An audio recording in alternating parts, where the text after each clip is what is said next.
Bagarre dans la cour. Comment Violette a retourné la situation contre l'élite du lycée Violette. Aubert serrait fort son sac à dos en toile bien usé en se faufilant dans les couloirs animés du lycée Saint-Germain. Un mois après la rentrée, elle restait une ombre, inaperçue dans la foule des cercles sociaux adolescents. Sa silhouette fine la rendait presque transparente parmi les athlètes imposants et les élèves de terminale sur deux qui dominaient les couloirs avec leur bavardage bruyant et leur présence territoriale. Le déménagement du calme de la Savoie à la banlieue parisienne avait été suffisamment perturbant sans le défi supplémentaire de recommencer à zéro dans l'un des lycées les plus sélectifs de la région. L'attitude discrète de Violette et ses vêtements de seconde main la désignaient comme une étrangère qui ne collait pas tout à fait à l'image sophistiquée que projetait Saint-Germain. Ses cheveux châtains tombaient en douces ondulations sur ses épaules et ses yeux noisettes restaient souvent fixés sur les carreaux du sol sous ses baskets usées. Ce que ses camarades ne réalisaient pas, c'est que ces mêmes baskets avaient accumulé d'innombrables heures sur les tapis de gymnastique et dans les dojos d'autodéfense là-bas. Sa mère, une ancienne gendarme, avait insisté pour qu'elle apprenne à se protéger dès son plus jeune âge.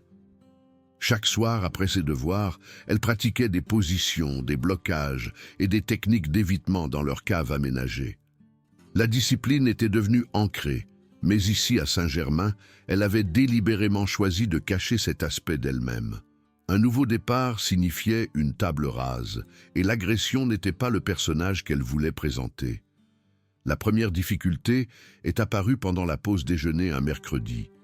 Violette avait trouvé un endroit isolé à une table de la cantine, espérant finir sa salade et revoir ses notes pour le cours de biologie. La vaste pièce vibrait de bavardages, du cliquetis des assiettes et des éclats de rire sporadiques des tables en vue près des fenêtres.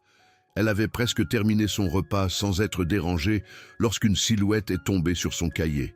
« Tiens, qu'est-ce qu'on a là ?» La voix appartenait à Chloé Dubois, une brune frappante dont la richesse familiale lui avait assuré une position au sommet de l'ordre social de Saint-Germain. Ses cheveux impeccablement coiffés reflétaient les lumières du plafond alors qu'elle examinait Violette avec le regard calculateur d'un prédateur évaluant sa proie.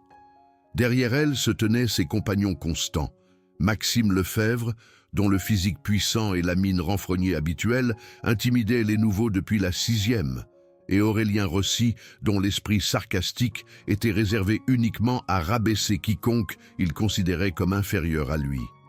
Violette leva les yeux lentement, son expression soigneusement neutre. « J'essaie juste de manger mon déjeuner. » Le rire de Chloé était strident et affecté, destiné à attirer l'attention des tables voisines.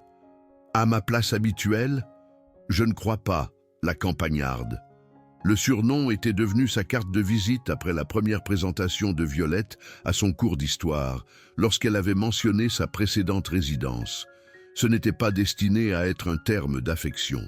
« Je ne savais pas que les tables étaient réservées, » répondit doucement Violette, rassemblant déjà ses affaires. La dernière chose qu'elle voulait était une confrontation. Surtout pas avec la moitié de la cantine qui commençait à observer l'échange avec une curiosité à peine déguisée. « Tout est réservé ici, ma chérie », intervint Maxime, sa voix portant l'assurance désinvolte de quelqu'un qui n'avait jamais rencontré d'opposition. « Tu n'as tout simplement pas encore appris les règles du jeu. » Violette glissa son cahier dans son sac à dos et se leva, jetant le sac en toile usé sur son épaule avec une aisance exercée. Alors qu'elle s'éloignait de la table, le pied d'Aurélien se tendit et accrocha sa cheville. Elle trébucha, ses notes de biologie se dispersant sur le sol carrelé comme des confettis surdimensionnés. La cantine éclata en rires étouffés et en chuchotements pointus. « Oups !» dit Aurélien avec une fausse inquiétude, ne faisant aucun effort pour aider Violette à ramasser les papiers. « Attention, la campagnarde, ces sols peuvent être traîtres !» La chaleur monta aux joues de Violette alors qu'elle se dépêchait de ramasser ses notes, parfaitement consciente des dizaines de pères d'yeux observant son humiliation. Ses doigts la démangeaient de saisir la jambe tendue d'Aurélien et de démontrer précisément ce que 10 ans d'entraînement de gymnastique pouvaient accomplir. Mais elle se força à respirer profondément et à rester concentrée sur la tâche à accomplir. Ce n'était ni le moment ni l'endroit approprié. Il semblait rarement l'être. À partir de ce jour, les couloirs de Saint-Germain devinrent un défi d'une méchanceté délibérée. Le groupe de Chloé semblait posséder un don étrange pour apparaître chaque fois que Violette était à son plus vulnérable. Il la bousculait à son casier, faisant tomber ses livres au sol. Il faisait des remarques audibles sur ses vêtements lorsqu'elle passait, leur voix étant parfaitement calibrée pour porter sans paraître délibérément cruelle pour tout membre du corps professoral surveillant. Les enseignants ne remarquaient rien ou choisissaient de ne pas intervenir, supposant peut-être que les dynamiques sociales adolescentes se résoudraient d'elles-mêmes sans intervention administrative. Le harcèlement s'intensifia progressivement, chaque incident étant légèrement plus grave que le précédent. Pendant le cours d'éducation physique, les baskets de Violette disparurent mystérieusement de son casier, la forçant à participer au football en portant ses lourdes chaussures de randonnée. Le regard désapprobateur de l'instructeur et les ricanements de la classe ressemblaient à du papier de verre contre ses nerfs déjà sensibles. Au centre de documentation, elle revenait des toilettes pour découvrir ses documents de recherche soigneusement compilés, mélangés à des déchets, la contraignant à recommencer à zéro, tandis que le groupe de Chloé observait depuis une table voisine avec une gaieté à peine dissimulée. Tout au long de tout cela, Violette conserva son calme. Elle se rassurait en se disant que cela passerait, que les harceleurs s'ennuyaient lorsque leur cible ne réagissait pas. La voix de sa mère résonnait dans sa mémoire pendant les moments les plus difficiles. « Se battre est un dernier recours, ma chérie. Parfois, la chose la plus courageuse que tu puisses faire est de t'en aller. » Elle s'était enfuie tant de fois qu'elle avait perdu le compte, mais le harcèlement persistait. La seule lueur d'espoir dans son expérience scolaire de plus en plus désagréable était Nolan Garnier, un élève réservé qui était volontaire au centre de documentation pendant la pause déjeuner. Il avait des yeux bleus doux derrière des lunettes rectangulaires et un sourire sincère qui ne semblait jamais artificiel ou calculé comme tant d'autres qu'elle rencontrait dans les couloirs de Saint-Germain. Ils avaient noué une amitié timide autour de livres partagés et de conversations à voix basse entre les rayonnages, et pour la première fois depuis son arrivée en région parisienne, Violette avait l'impression qu'elle pourrait réellement appartenir à un endroit. Nolan était tout ce que le groupe de Chloé n'était pas. Authentique, attentionné et totalement désintéressé par les jeux sociaux qui dominaient la vie adolescente. Il écoutait quand elle parlait du manque des montagnes de sa voix et se souciait sincèrement de ses réflexions sur les romans dont ils discutaient lors de leur rencontre au centre de documentation.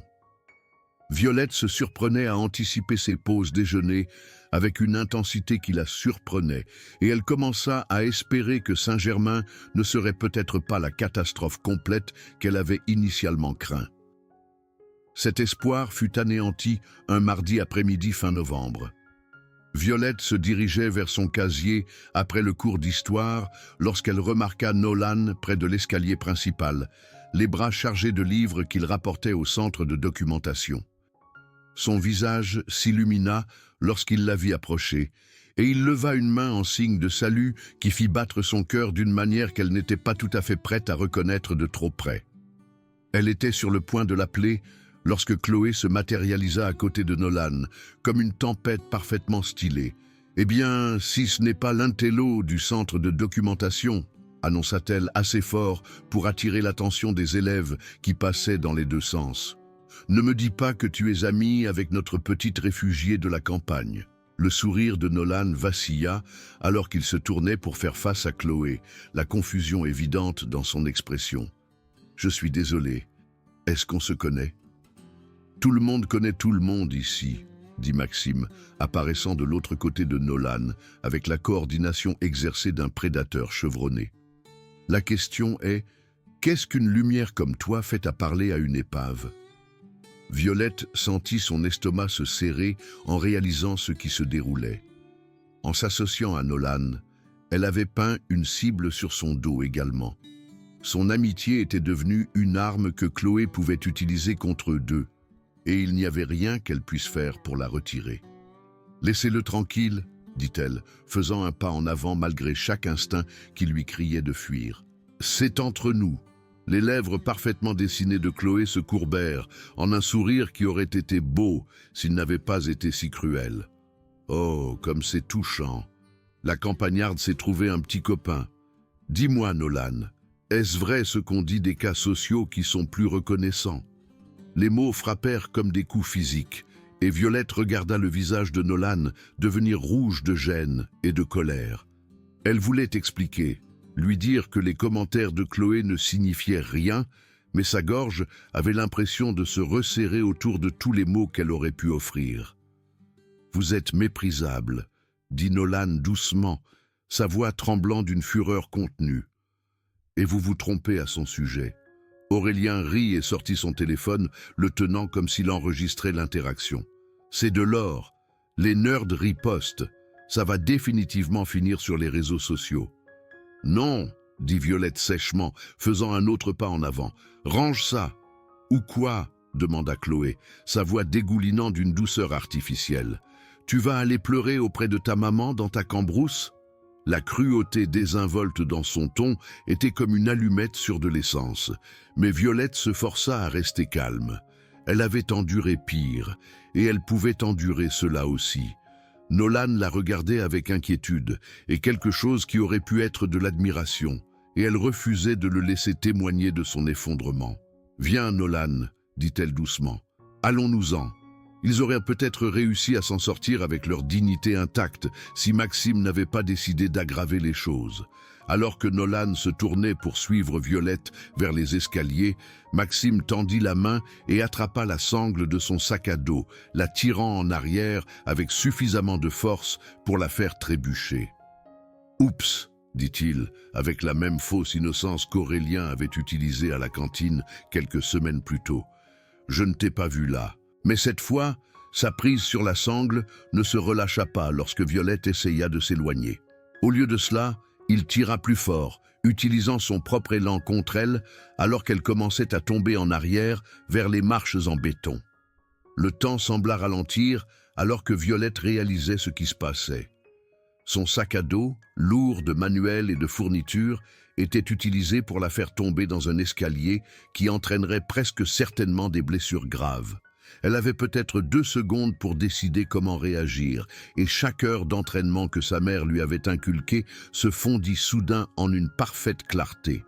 Sa main gauche se tendit pour saisir la rampe d'escalier, arrêtant sa chute avec un choc qui envoya une douleur irradiant à travers son épaule. Simultanément, sa main droite se ferma autour du poignet de Maxime dans une prise qui le fit couiner de surprise et d'inconfort immédiat. « Lâche mon sac !» dit-elle doucement, sa voix portant un ton qu'aucun d'eux n'avait entendu auparavant. « Qu'est-ce que tu fabriques ?» Maxime essaya de se dégager, mais la prise de Violette se resserra, son pouce trouvant le point de pression que sa mère lui avait montré des années plus tôt. Ses doigts s'ouvrirent involontairement, relâchant la sangle de son sac à dos. Chloé s'avança, son expression passant de l'amusement à quelque chose de plus sombre. Je pense que la campagnarde a besoin d'apprendre les bonnes manières. C'est alors que Nolan bougea. Il se plaça entre Chloé et Violette, ses livres oubliés sur le sol à côté de lui. « Reculez », dit-il fermement. « Vous tous ». Aurélien rit et poussa Nolan en arrière avec les 2 mains, le faisant trébucher vers les escaliers. Le pied de Nolan s'accrocha à ses livres éparpillés et il tomba lourdement, ses lunettes glissant sur le palier en béton. Le bruit de Nolan frappant le sol fut comme un interrupteur qui s'actionnait dans l'esprit de Violette. Toutes les semaines d'humiliation, tout le contrôle attentif qu'elle avait maintenu, toutes les raisons qu'elle avait eues de garder ses capacités cachées, s'évaporèrent soudain face à la vue de quelqu'un qu'elle aimait se faire blesser à cause d'elle. Elle se leva lentement, ses yeux noisettes rencontrant ceux de Chloé avec une intensité qui fit reculer involontairement l'autre fille. « Maintenant, vous l'avez fait », dit Violette doucement. La confrontation qui s'ensuivit serait racontée dans les couloirs de Saint-Germain pendant des années. Chloé bougea en premier, sa main levée pour gifler Violette au visage, avec l'assurance désinvolte de quelqu'un qui n'avait jamais rencontré de véritable résistance. Mais Violette n'était pas la même fille qui trébuchait dans la cantine quelques semaines plus tôt. Sa main se leva pour intercepter le poignet de Chloé en plein vol, arrêtant la gifle avec une aisance désinvolte. « J'ai essayé de m'en aller, » dit Violette, sa voix portant clairement à travers le silence soudain qui était descendu sur la cage d'escalier. « J'ai essayé d'être civile.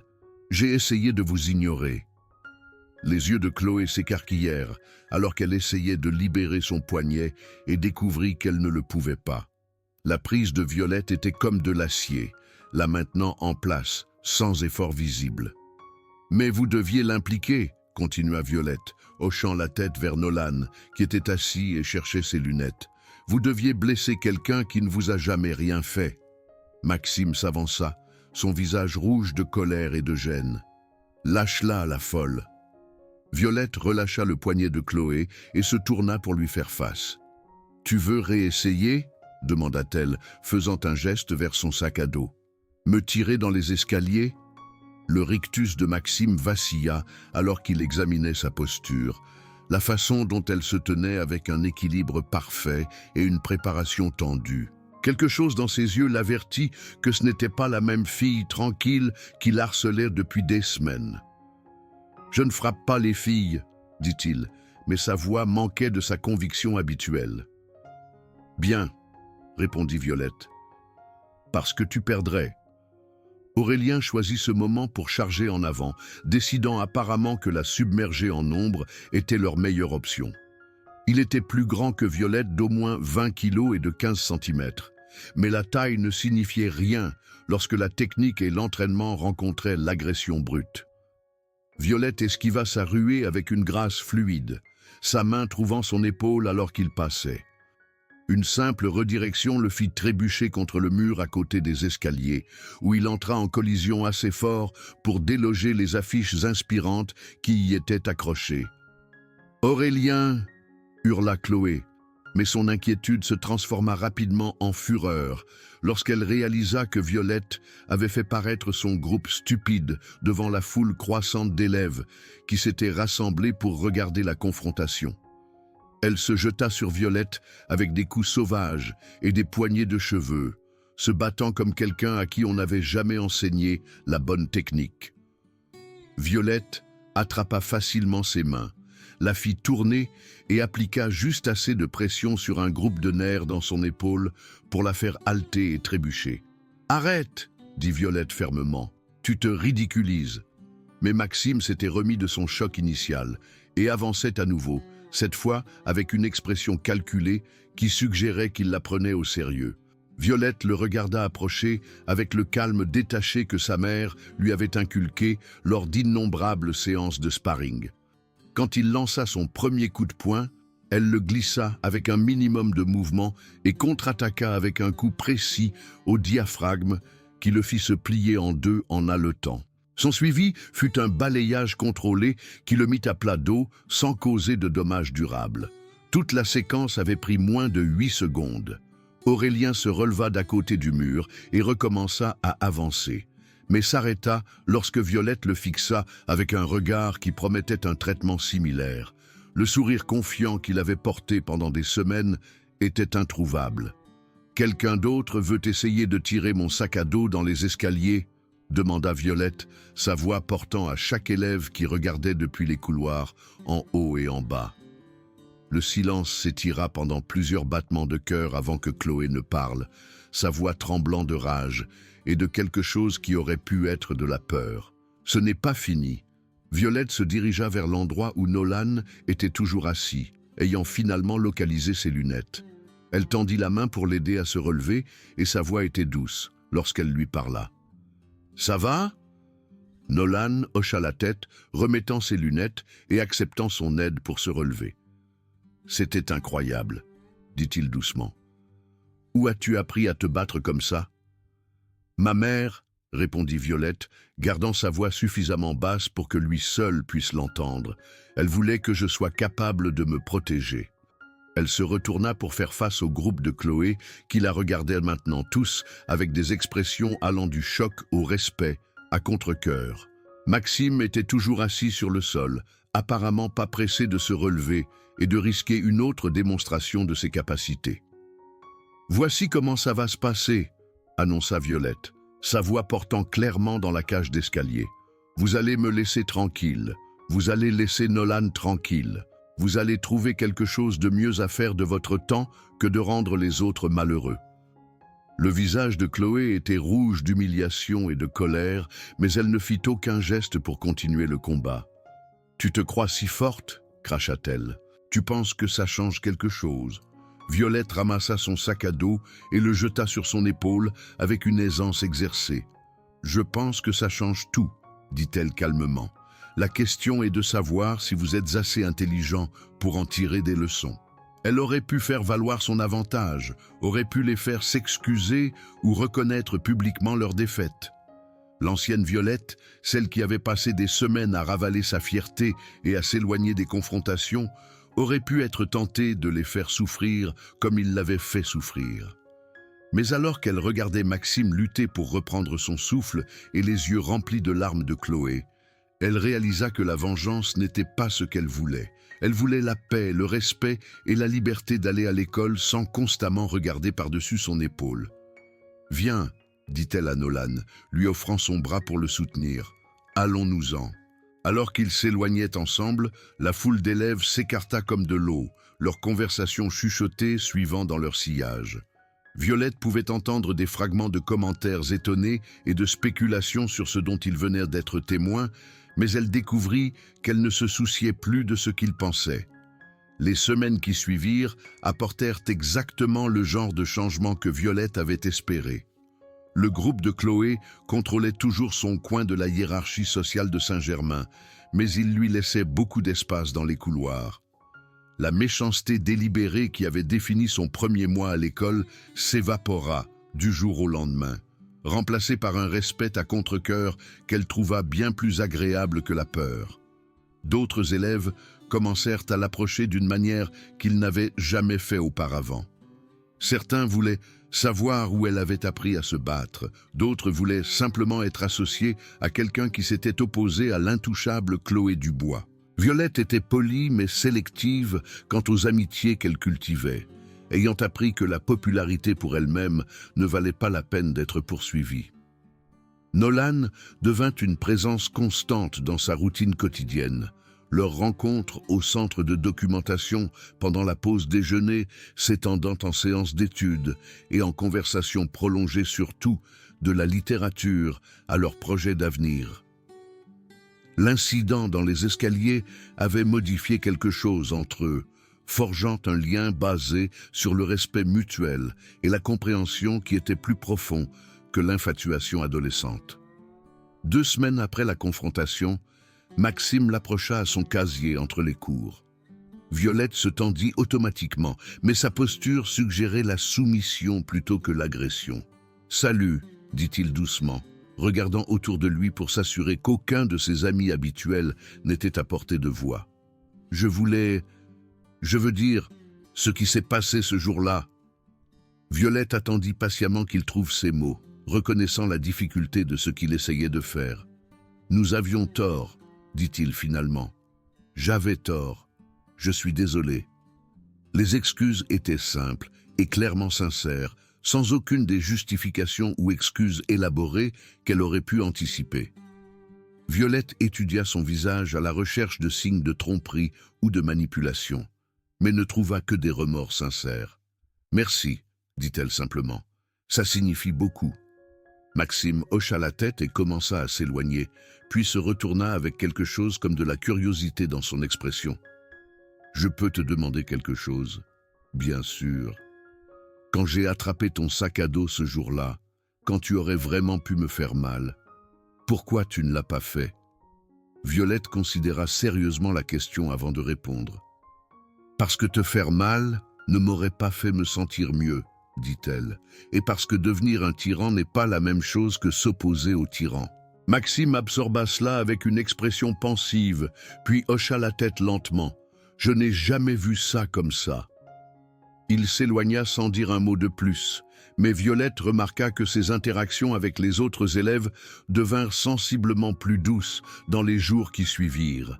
Elle avait vu le même schéma avec Aurélien, qui avait échangé ses remarques sarcastiques contre une politesse presque apologétique qui suggérait que sa leçon avait résonné au-delà de leur simple conflit. Chloé resta la récalcitrante, maintenant sa distance glaciale et refusant de reconnaître que quoi que ce soit avait changé. Mais même elle semblait avoir appris quelque chose de leur rencontre, car Violette ne fut plus jamais témoin de son ciblage d'autres élèves vulnérables, comme elle l'avait été elle-même autrefois. Debout à son casier un vendredi après-midi, 5 mois plus tard, Violette réfléchit à la façon dont sa vie s'était complètement transformée depuis ce jour dans les escaliers. Saint-Germain ne ressemblait plus à un territoire hostile, et elle avait trouvé sa place parmi les élèves qui valorisaient l'authenticité plutôt que le positionnement social. Nolan apparut à côté d'elle avec le sourire tranquille qui était devenu l'une de ses vues préférées au monde.